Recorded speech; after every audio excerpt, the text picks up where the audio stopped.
Who knew that this girl would become one of the most powerful women in the world? Angela Merkel has managed to pave her way to the top and persevere in a male-dominated world, despite many crises. The longer she was in power, the more her reputation around the world grew. She has demonstrated everything that it takes to be a leader, and she did it as a woman. Nobody will ever think that Angela Merkel is weak or something like that. And an entire generation here in Germany has never seen anyone but a woman hold the office of chancellor. I don't know any chancellor other than Merkel. It will be a big change for me when there's another chancellor. So, how did Angela Merkel make it all the way to the top in the male-dominated world? When I entered politics in 1990, I honestly would have imagined everything to be easier. How did she use her power to promote women's interests? I didn't really see her to be at the forefront of fighting for women's rights. Why not? I don't know. And why did it take her so long to call herself a feminist? Do you consider yourself a feminist? I think she's a feminist. I don't think she's a feminist. I think every woman's a feminist. In that sense, I can say we should all be feminists.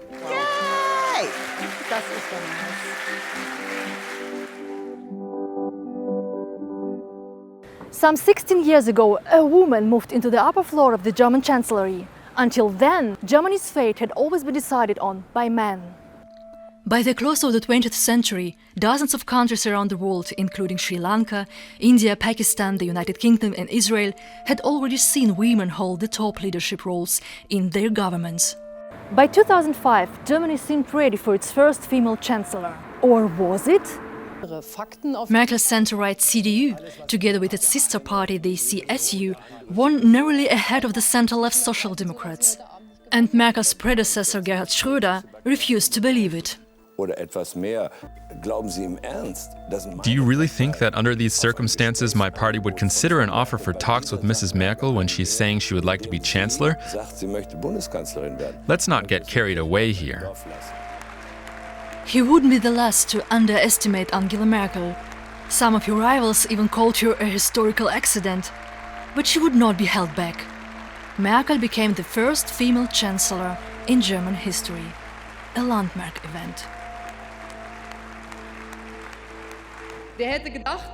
Who would have thought that this year the highest government office would be taken up by a woman? Who would have thought? And no one believed that Angela Merkel would remain in power for almost 16 years. Thank you. It's a tremendous feeling. I'm very satisfied. I'm happy. The female chancellor entered a world where loud alpha males reign, and crises prevail. In her first 11 years in office, she was the only woman leading one of the world's major economic players. At first, Merkel had to get used to their power plays. There are significant moments that we all have in mind. One is the confrontation with Putin's dog. That was an insidious move from Putin. He wanted to intimidate her, and she let herself be intimidated. She's just scared of dogs. I was surprised because she's usually fearless. But of course, there are people who are afraid of dogs. Maybe there's a personal experience behind it, we can't know. But she hid it. You could see it on her face, but she also got through it. Italy's former Prime Minister Silvio Berlusconi kept her waiting. And George W. Bush gave her an unwelcome neck massage. He crossed a line. Her body language made clear, George, you can't do that. But she had to endure that. She's very good at enduring things. Angela, I'm sorry I did that. Over time, the Chancellor has learned that her best defense against mansplaining and sexism is to combat them with humor. For example, at the G20 summit with Russian President Vladimir Putin.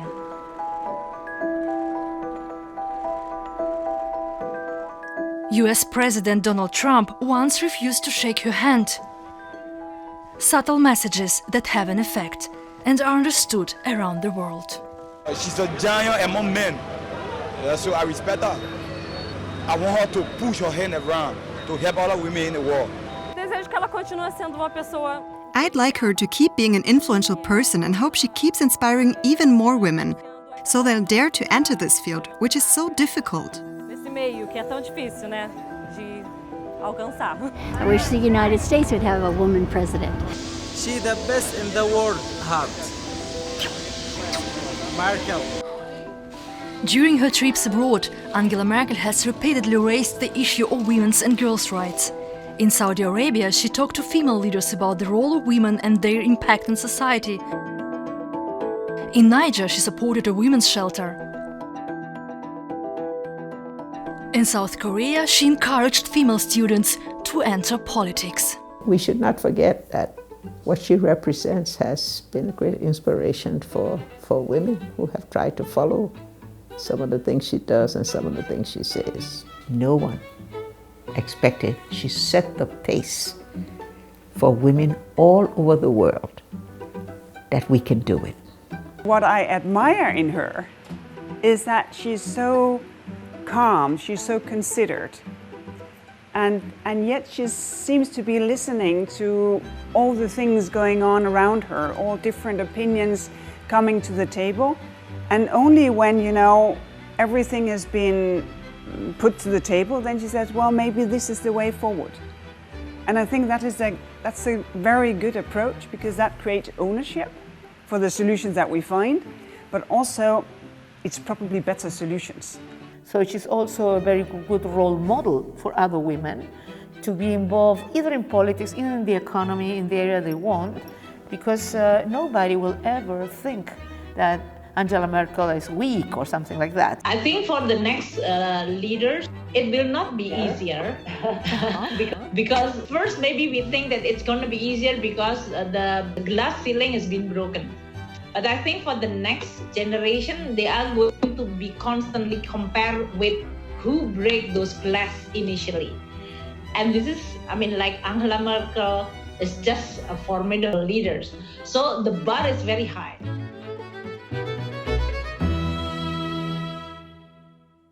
Angela Merkel is still a trailblazer who inspires many people around the world.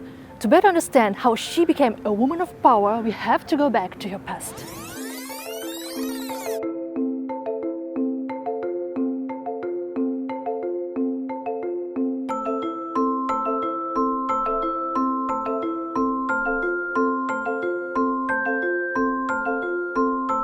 This is Templin, a small town in former East Germany, just an hour and a half away from Berlin.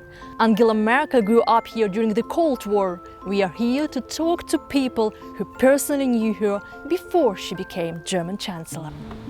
We are meeting up with Merkel's former Russian teacher. Hallo. Guten Tag. Hello. After school, Angela Merkel often spent time at Erika Ben's house. Russian was her favorite subject along with math. She studied extra hard to be better than others. Hardworking, highly motivated and an introvert. That's how Erika Ben remembers the Chancellor as a teenager. She was, I wouldn't say shy, very reserved. She had good manners. She never interrupted me, she never argued with the others. And when I said, that's not enough, you have to study an additional page, she did it all. Hard work pays off. Erika Ben is rather proud of Angela Merkel's old certificates of achievement. And she's proud of the fact that her student became the first female German Chancellor. Schon lange her. So.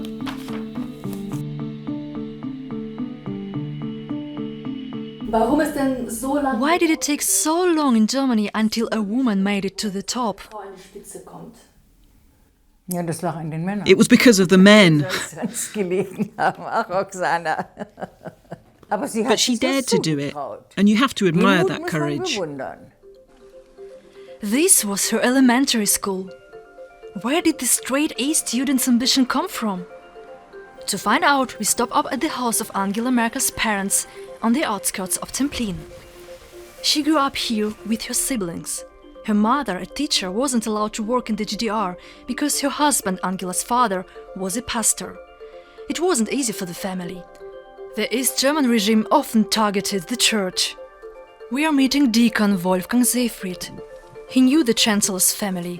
He tells us that little Angela, as a pastor's daughter, had to make a special effort to get into university. That's how she learned to deal with pressure. Reliability and also perseverance. Other than that, she was somewhat well adapted and, of course, a high achiever. She's a role model for young men and women because, at the end of the day, anything is possible if you just try hard, put in the effort, and deliver. That's the bottom line. Her role model? The only woman to win a Nobel Prize twice, Marie Curie. After finishing high school, Angela Merkel became a physicist and learned to stand her ground in a male environment. The fall of the Berlin Wall in 1989, a turning point in Merkel's life. For Merkel, German reunification was an opportunity, and she took advantage of it. In her mid-30s, she entered the world of politics. She was curious and full of energy. Back in East Germany, she couldn't make use of her skills. She realizes, now I can add much more of what's inside me to the outside world. The fact that she was able to make free choices was certainly a big motivation for her. What should I do now?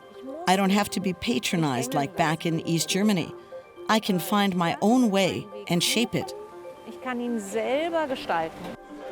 In just 10 years, Angela Merkel launched a stellar career with the conservative CDU party, supported by then Chancellor Helmut Kohl. She was named Minister for Women's Affairs. I swear, so help me God. And 3 years later, Minister of the Environment. I swear, so help me God. In the final days of the last government of communist East Germany, did you ever imagine yourself becoming a minister here? No, absolutely not. In the CDU party, a largely male world, Angela Merkel was met with patriarchal values. Did she even fit in? A childless divorcee from East Germany?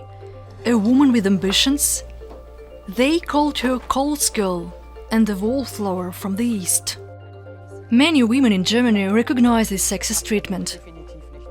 That's so disrespectful because she's accomplished a lot. If you look back at her story, at what she's achieved. She's a scientist, so she's really smart. But that's the thing. Kohl's little girl, who can't get a position without a male mentor. What does it tell us when such a picture is presented to the public?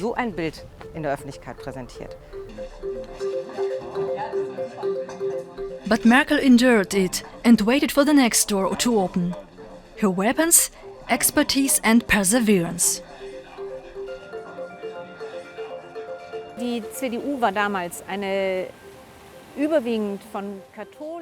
At that time, the CDU was predominantly made up of Catholic men who might have studied law but sought a career in politics from an early age.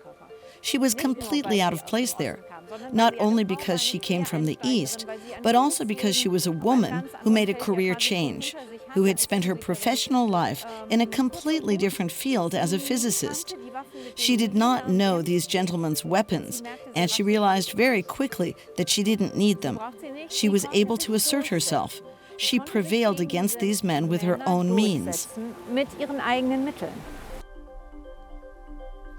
After the biggest donation scandal in the CDU's history, Merkel managed to emancipate herself from her mentor Kohl and became the party's first ever female leader.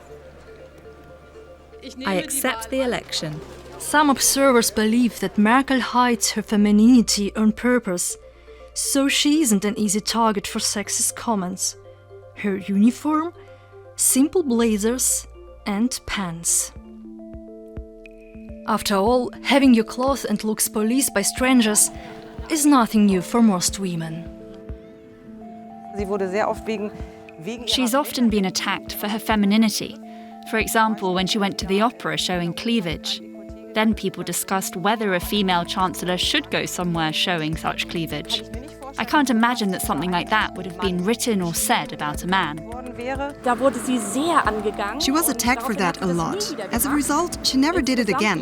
But all in all, I think she realized that she was getting into something that she didn't want to get into. And maybe that's why approaching feminism could have been a bit detrimental. In fact, Angela Merkel has shied away from the term feminism for a long time. She initially didn't publicly speak up for women's interests. Because she also wanted to be elected by men. It's very simple. It just doesn't suit her. She never had to fight for women's rights or anything like that. Instead, she accepted the situation and said, okay, I can simply improve things for myself or do things differently on a political level that is reflected in the CDU party platform. So it was also about tactics. In order to stay in power, Merkel needed her party support. But the Conservatives were still miles away from a feminist agenda. You might remember Merkel speaking at the Women's Summit G20 a few years ago, which caused quite a stir. Do you consider yourself a feminist? Interesting reaction. Ehrlich gesagt, to be honest, well, I'm not afraid. If you think I'm a feminist, okay, vote on it. But I don't want to adorn myself with that title. But over time, something has changed. For Merkel, being a working woman was normal. After all, she grew up in the former East Germany, where it was common for mothers to work while the children were in daycare. Not so in West Germany. For decades, even in the 1990s, when Germany was already reunited, the CDU supported a patriarchal view on gender roles, in which a husband works and earns money, and a wife stays at home with children. These stereotypes have survived for a long time. Working mothers in Germany were insulted, called Rabenmütter, raven mothers, meaning they were cruel and uncaring. With the help of her governing coalition, Merkel is trying to confront these prejudices. During Merkel's time in office, Germany has passed new laws aimed at more progressive family structures and policies. For Merkel, this is not a revolution, but obvious. I believe that the basic understanding of equality must be that on the one hand, women can move forward, but that it's also not a society in which nothing changes for men in the meantime. Of course, different areas of life have to be split up equally. Under Merkel, parental leave and parental benefits were introduced. The availability of daycare expanded nationwide. A new policy offered fathers an extra 2 months' pay when they take parental leave. And a new regulation is supposed to make returning to work easier for young mothers. And has all that worked? More women than ever before are living off their own wages across Germany. The country's employment rate among women has risen by 13% since Merkel took office. Billions of euros were invested in expanding daycare facilities, but hundreds of thousands of daycare spots for toddlers are still lacking. And it's still mostly women who opt out of the career world because they have to care for children. Almost half of women in Germany only work outside the home part-time. Some 25% of men are now taking parental leave and staying home with their newborn children for an average of 3 months. These figures have almost doubled since 2009.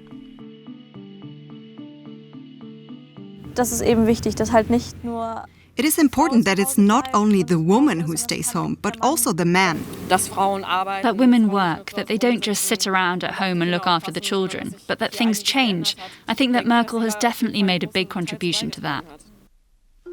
These photos of female politicians with babies in parliament have made headlines globally. Meanwhile, in Germany in 2018, a politician with a newborn baby was thrown out of a regional parliamentary chamber. Despite many legal changes, in reality it's still hard for women in Germany to juggle family and career, also in parliament. We met up with Green Party MP Franziska Brandner. She is part of a new generation of female politicians who want more than the status quo. She was instrumental in getting a room set up in the Bundestag for breastfeeding and for children to play in. Genau, hier. This is the children's room. So we have enough spaces for them to play, to draw. Okay. And this is the one for breastfeeding. She has a daughter and wants Parliament to become more child-friendly. There was a smoking room in the Bundestag, but no place for children to play or to stay. Also, there was no place you could change your baby. You didn't have that here, even though it was completely normal in other parliaments across Europe. In Merkel's era, female politicians like Brandner are a minority in the Bundestag, which is still heavily dominated by men. In 2013, women still made up around 37% of MPs, but in the last 4 years they only accounted for under a third. In this legislative period, the Bundestag isn't exactly making history. That's also partly because of Merkel's parliamentary group. The CDU and its Bavarian sister party CSU are still largely male-dominated. During the last 4 years, only around 20% of their Bundestag MPs were women. And there's the world of business. Despite Merkel being a role model, women are still underrepresented in leadership positions, holding only around 30% of such posts in Germany. For a long time, Merkel was against a gender parity quota in companies.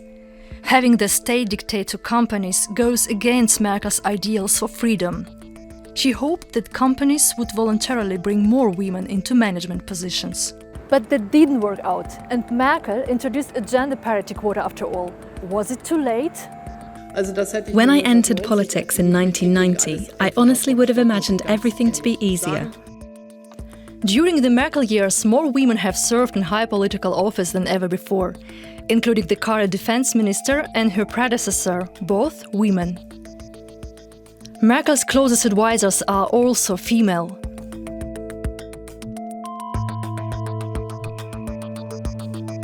We are meeting one of your 4 female ministers of state, Dorothee Beer.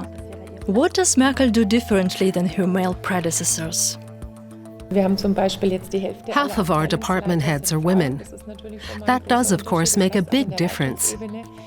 It means that it's not only possible to have a career in a leading position as a woman, but it's also possible to lead a team part-time.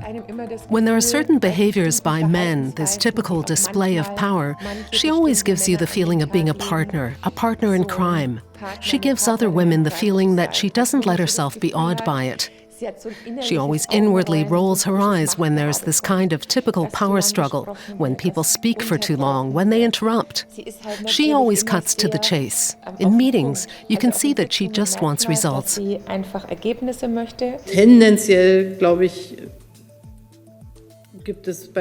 think with women, there's a certain desire for efficiency. Merkel's chancellery team has become increasingly gender-balanced over the last 16 years. But the world outside of the Chancellor's office is a different one. Opposition politicians say the first female German Chancellor could and should have done more with her power.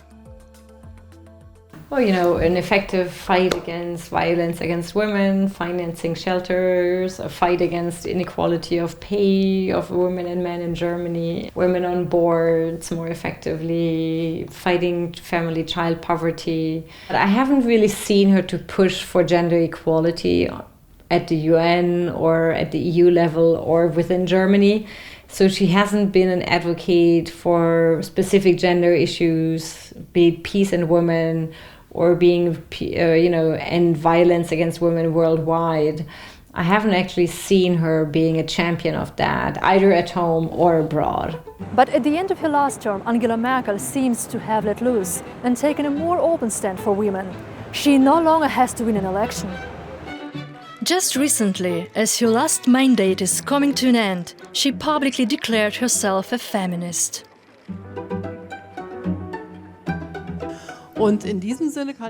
In that sense, I can say, yes, I'm a feminist. We should all be feminists. Despite all the criticism, Angela Merkel has indeed done more to promote gender equality than all previous German chancellors before her. One person can't change the whole system. There are still many challenges women face on a daily basis, especially single mothers. And the pandemic has again set back gains to gender equity. But Merkel's greatest legacy is probably that she has shown that a woman can do it, can lead the country through many crises. Today, no one laughs at a girl when she says that she wants to become a minister or even chancellor. I've been told that there have even been questions on whether men can also do these jobs. I didn't make that up.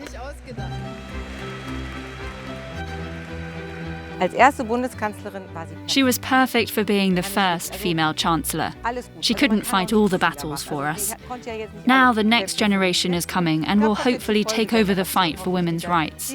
She just made sure that things are running in the world. Germany still has a long way to go to achieve total gender equity. One female chancellor isn't enough for that, so there is still a lot to do.